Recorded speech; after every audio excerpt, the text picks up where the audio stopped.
दोस्तों, एक गांव में शादी का खुशी का माहौल होता है। हर तरफ शहनाइयाँ बज रही होती है, बाराती लोग खाना खा रहे होते हैं, दुल्हन अपने नए सफ़र के लिए तैयार हो रही होती है। लेकिन उसी बीच उसके पिता के चेहरे पर एक ऐसा चिंता की लकीरें खिंच जाती है जिसने उसकी दुनिया को हिला कर रख देता है। फिर उसके पिता उस लड़की को लेकर दुल्हन के लिबास में ही ले जाते हैं पूनम पांडे के ऑफिस। पूनम पांडे एक डीएसपी ऑफिस होती है जो अपने नियमों में बहुत ही सख्त होती है। क्राइम की दुनिया में उसका एक दबदबा सा होता है। डीएसपी पूनम पांडे जो कि गांव से बहुत ही दूर एक शहर में होता है, वहां पर अपनी बेटी को लेकर जाती है। जब पूनम पांडे के ऑफिस में एक पिता अपने दुल्हन में सजी बेटी को ले जाती है, पूनम पांडे एकदम दंग रह जाती है देखकर कि आखिर क्या हो गया। फिर पिता पूनम पांडे के आगे गिड़गिड़ाने लगता है, रोने लगता है, बोलता है कि मेरी बेटी की इज्जत बचा लीजिए, मेरी बेटी की इज्जत बचा लीजिए। फिर पूनम पांडे पूछती है उससे कि आखिर हुआ क्या है, ज़रा विस्तार में बताओ। तब उसका पिता जब अपने बारे में बताता है, अपने दुखों के बारे में बताता है, तो पूनम पांडे सुनकर दंग रह जाती है और सोचने लगती है कि क्या इस ज़माने में भी ऐसा होता है, इस तरह के दरिंदे रहते हैं। फिर पूनम पांडे उस लड़की को लेकर और उसके पिता को लेकर उसके गांव जाती है एक्शन लेने के लिए। लेकिन जब उसके गांव जाती है एक्शन लेने के लिए, तो उसके साथ कुछ ऐसा किया जाता है जो आप पूरी कहानी सुनेंगे तो आप दंग रह जाएंगे। दोस्तों, ये बहुत ही इंटरेस्टिंग कहानी है, तो चलिए शुरू करते हैं इस कहानी को। दोस्तों, एक गांव में दबंग रहता था, एक बहुत बड़ा दबंग जो कि पूरे गांव में अपना दबदबा बना चुका था। गांव में जब भी किसी बेटी की शादी होती, शादी होने के बाद जब विदाई होती थी, तो विदाई से पहले वो दबंग उसकी बेटी को यानी दुल्हन को अपने घर पर बुलाता, उसके साथ पहले वो सुहागरात मनाता और उसके बाद उसकी विदाई होने देता था। यही नहीं, उसके गांव में अनेकों दबदबा था। बहुत एक गुंडे की तरह पूरा अपना साम्राज्य बना चुका था उस गांव में। गांव में जब भी कोई लड़की उसको अच्छा लगता था, उसको अपने घर पे बुला लेता था। घर पे बुलाने के बाद उसका इज्जत लूटता था, उसको जो मन में आए वो गलत हरकतें करता था उसके साथ। वो दबंग इतना आगे निकल चुका था गुंडागर्दी के मामले में, वो पूरे गांव का मालिक बन के रहता था। सबसे बड़ी उसकी खराब आदत ये थी, किसी भी शादीशुदा लड़की के लिए वो दबंग एक बुरे सपने से कम नहीं था। उसके लोग गांव में चारों तरफ घूमते थे कि कोई उसका नियम पालन कर रहा है या नहीं। उसका एक बहुत बड़ा साम्राज्य था, बहुत बड़ा नेटवर्क था, बहुत सारे बंदे थे उसके पास। वो एक पैसे वाला इंसान था, उसके पास बहुत ज़्यादा पैसा था, बहुत सारे खेत थे, बहुत सारे ज़मीन थे उसके गांव में। उसके बाबा दादा सब बहुत धनी खानदान से ताल्लुक़ रखते थे और ये भी उसके राह पे ही चल रहा था। उसके जो बाबा दादा थे वो भी ऐसा ही करते थे उस गांव में। जब भी किसी गरीब को पैसे की ज़रूरत होता तो पैसा तो दे देता था, लेकिन उस पैसे के बदले अपने घर पर, अपने खेत में जानवरों की तरह उससे काम करवाता और उसे मारता, पीटता, गाली गलौज करता उसके साथ। और उसके खिलाफ बोलने वालों को वो कभी बख्शता नहीं था, ऐसे नहीं छोड़ता था। उसको बीच चौराहे पर ले जाके उसको बहुत मारता था, बहुत पीटता था। इस तरह मारता था कि वो कई महीने तक उठ नहीं पाता था। इस तरह से उसका खौफ पूरे गांव में बना हुआ था। दोस्तों, अभी तक वो 50 नहीं, 100 नहीं, बल्कि 140 से ज़्यादा लड़कियों के साथ सुहागरात मना चुका था। गांव में जब भी शादी होता सबसे पहले वो सुहागरात मनाता था। उस गांव में कुछ ऐसा माहौल हो चुका था, लोग अपनी बेटी की शादी करने से पहले इतना डर जाता था, इतना डर जाता था। लेकिन क्या करें, शादी तो करना पड़ेगा। और एक गरीब लोग कर भी क्या सकते हैं इतने बड़े पैसे वाले के सामने। और ऊपर से वो एक नंबर का बदमाश, एक नंबर का गुंडा जो पूरे गांव को डरा कर रखता था अपने नियमों से। उसी गांव में एक पिता रहता था जिसका नाम राम स्वरूप था और उसकी एक बेटी थी राधा। दोस्तों, वो पिता यानी राम स्वरूप बहुत ही सच्चा और बहुत ही ईमानदार था। और उसकी बेटी जो राधा थी वो धीरे धीरे जवान हो रही थी, शादी के लायक हो रही थी, यानी कि हो ही गई थी लगभग। और राम स्वरूप को अपनी बेटी की शादी की पूरी तरह से चिंता सताने लगी थी इस तरह सताने लगी थी चिंता कि वो दिन प्रतिदिन हर दिन मौन रहता था, दुख में रहता था, चिंता में रहता था। सोचता था कि अब तो मेरी भी बेटी शादी करने के लायक हो चुकी है, पता नहीं वो दरिंदे मेरी बेटी के साथ भी क्या करेंगे। इसकी शादी तो करना ही पड़ेगा, लेकिन शादी से पहले मुझे यही चिंता सताई जा रही है कि मैं क्या करूं। एक दिन ऐसे ही रामस्वरूप अपने घर में बैठा, एक कोने में बैठा था, एकदम चिंता में डूबा हुआ था और रो रहा था। फिर रामस्वरूप की पत्नी पूछती है कि जी क्या हुआ, क्यों उदास लग रहे हो आप, बहुत ज़्यादा उदास लग रहे हो, रो भी रहे हो, क्या प्रॉब्लम है, क्या समस्या है, ज़रा मुझे भी बताइए, आखिर मैं तो आपकी पत्नी हूँ। रामस्वरूप अपनी पत्नी से बोलता है कि हमारी बेटी अब शादी के लायक हो चुकी है राधा, उसकी शादी करनी होगी, लेकिन शादी से पहले मुझे ये चिंता सता रही है, शादी के बाद जब विदाई होने का समय आता है तो वो दबंग दुल्हन को अपने घर पर बुलाता है, पहले वो सुहाग रात मनाता है, शायद वो भी मेरी बेटी के साथ ऐसा ही करेगा। इसलिए मुझे ये चिंता सताई जा रही है कि मैं अपनी इज्जत को कैसे उसके हवाले करूँगा उस दिन, ये सोच के मैं पल पल मर रहा हूँ।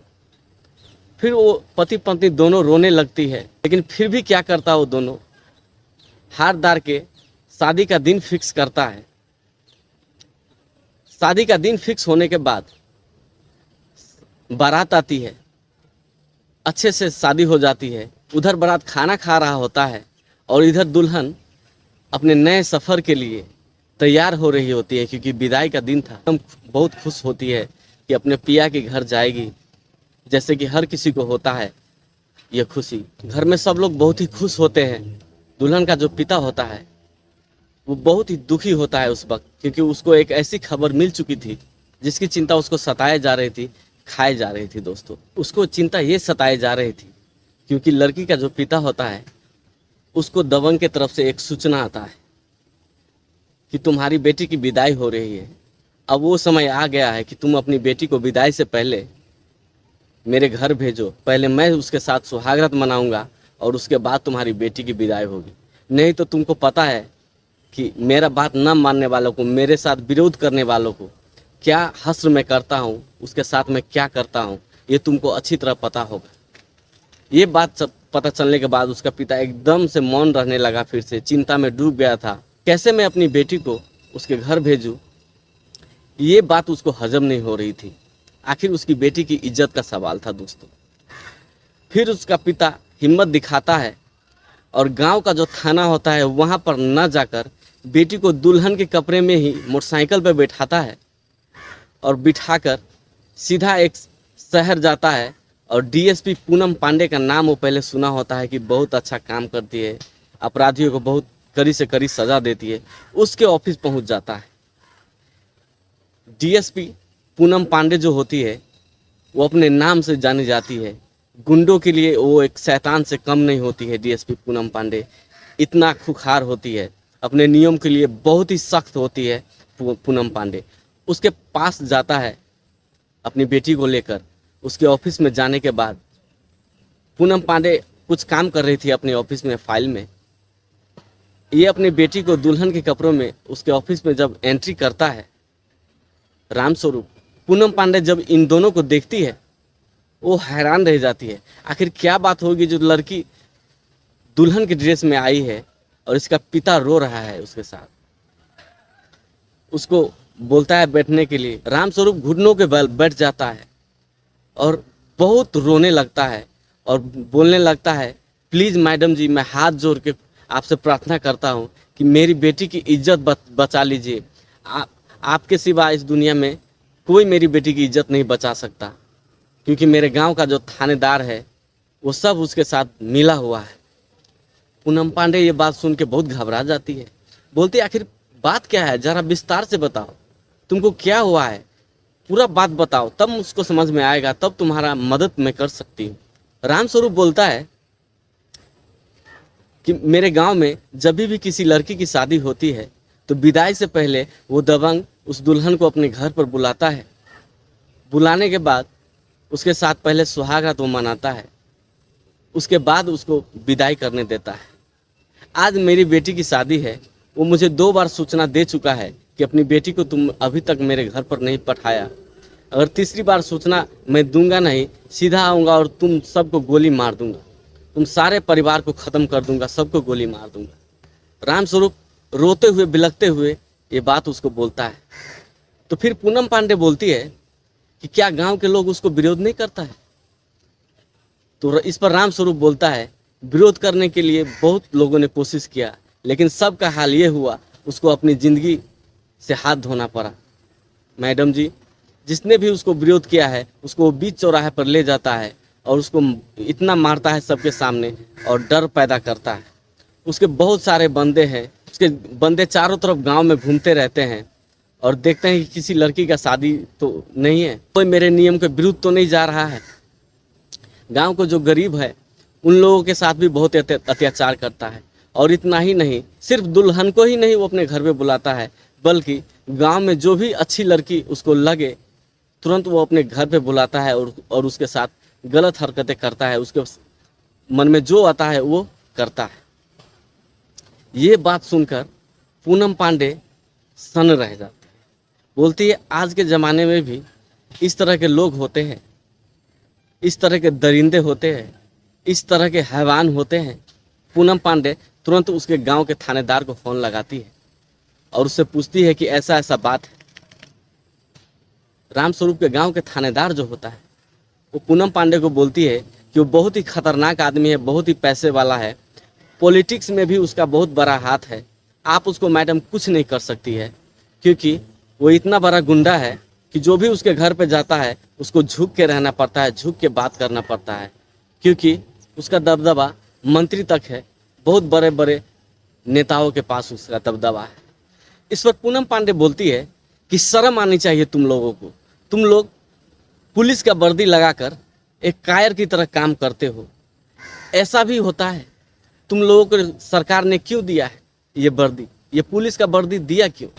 कि लोगों को सुरक्षा करने के लिए। तुम अपनी जान पे खेल के भी इस लोगों को सुरक्षा करो, गरीब लोगों की मदद करो। तुमने जब पुलिस की वर्दी पहना उस वक्त तुमने क्या शपथ लिया था कि मैं अपनी जान पे खेल के भी गरीबों की मदद करूंगा, अत्याचारों के खिलाफ लड़ूंगा। लेकिन तुम भी आज ये बात मुझे सुना रहे हो। तुम जल्दी से जल्दी तुम्हारे थाने में जितने पुलिसकर्मी हैं सबको गाड़ी में बिठाओ और रामस्वरूप के गांव ले चलो। ऐसे ही करके पूनम पांडे 5 से 6 थानेदार को फ़ोन करती है और उसके पास जितने भी पुलिस फोर्स होते हैं सबको बोलते हैं कि तुम रामस्वरूप के गांव चलो और गांव को पूरी तरह चारों तरफ से घेर लो। और रामस्वरूप को बोलता है कि तुम अपनी बेटी का जो ये कपड़ा है वो मुझे लगा दो और मैं तुम्हारी बेटी को दूसरा कपड़ा देती हूँ पहनने के लिए, और मैं तुम्हारे साथ जाऊंगी उस दबंग के घर पे तुम्हारी बेटी बनकर, तुम इस दुल्हन की ड्रेस में, और उसके बाद मैं इसको क्या करता हूँ ये मेरी जिम्मेदारी है।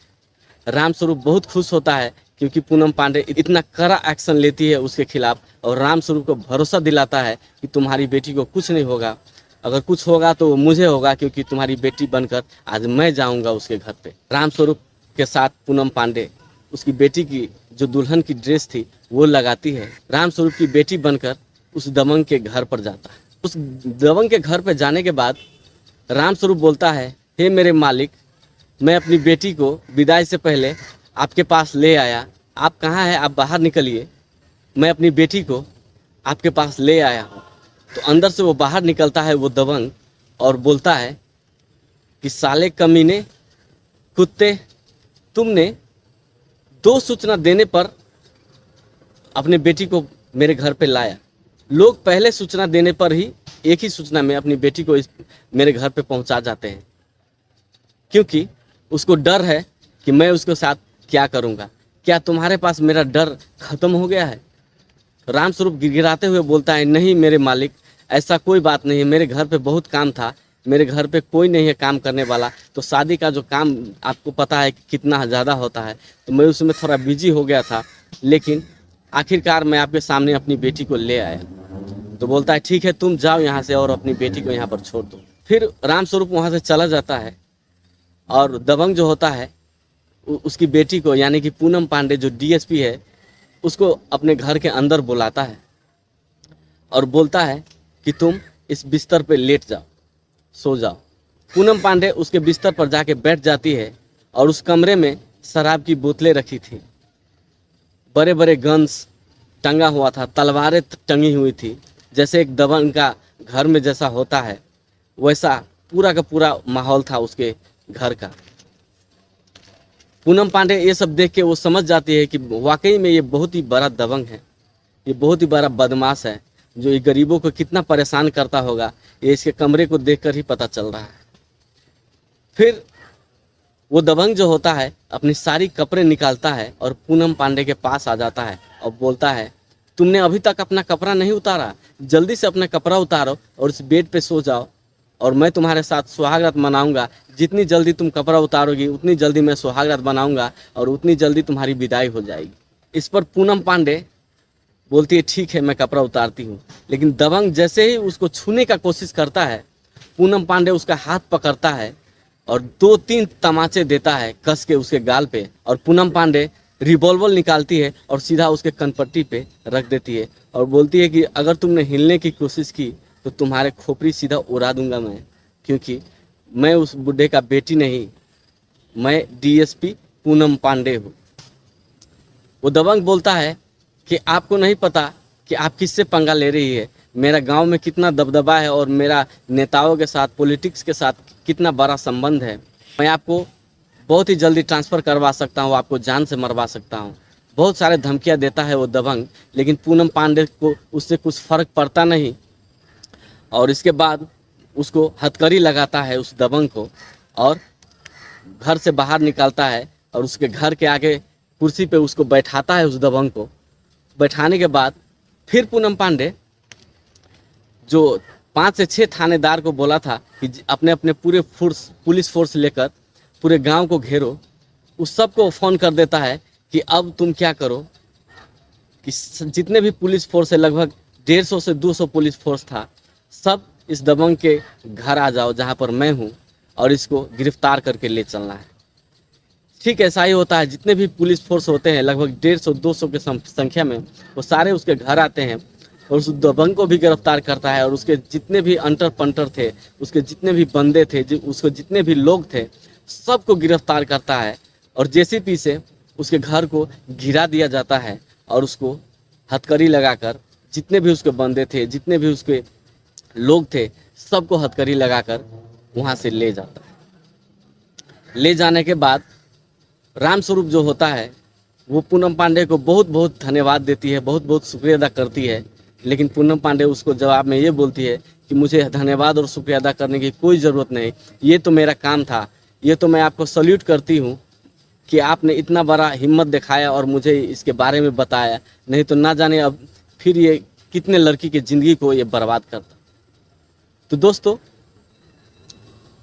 कभी कभी हिम्मत ज़रूर दिखाना पड़ता है, अगर डर के जीना है तो उससे कुछ नहीं होता है। दोस्तों, मैं इस कहानी से किसी को ठेस नहीं पहुंचाना चाहता हूं, बस मैं जागरूक करना चाहता हूं सबको कि अगर आपके साथ भी ऐसा कोई मुसीबत आए तो आप कैसे सामना करें, कैसे हिम्मत दिखाएं। हिम्मत दिखाने से हर कुछ होता है, हर चीज़ का सोल्यूशन है, हर चीज़ का हल है इस दुनिया में। हर चीज़ के लिए लोग रखे हुए, सिस्टम बनाया हुआ है। अगर सिस्टम को आप ठीक ढंग से यूज़ करेंगे तो कुछ भी संभव है इस दुनिया में। तो आज की कहानी यही थी दोस्तों। अगर आपको अच्छा लगे तो प्लीज़ मेरे चैनल को सब्सक्राइब करें और कमेंट करें कि आप कहाँ से मेरी कहानी को देख रहे हैं।